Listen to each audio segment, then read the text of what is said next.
কিন্তু মাননীয় বিরোধী দলীয় নেতা এক জায়গায় শেকায়েত করেছেন যে হ্যাঁ, বিএনপি সংস্কারের বিষয়ে টালবাহানা করছে।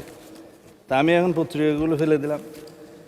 তিনি আবার বলেছেন যে কোনো দলিলপত্র কাগজ ছাড়া, স্পেসিফিক কোনো কিছু ছাড়া যেন কথা না বলি, কয়েকদিন আগেও বলেছেন। আমি যা বলতে চেয়েছিলাম সেটা বলতে গেলে অনেক সময় লাগবে, বলতে পারছি না।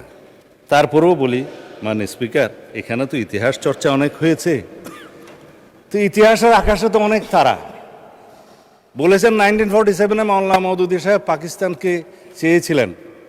এইটা মাননীয় স্পিকার আজকে এত বছর পরে, কত বছর হলো তো জানি না, এখন 47 থেকে 2000, তারপরে 25, বোধহয় 75 বছরের বেশি হয়ে গেল, 78 হয়ে গেছে।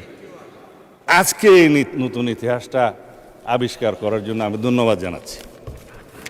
এখন 1971 সালকে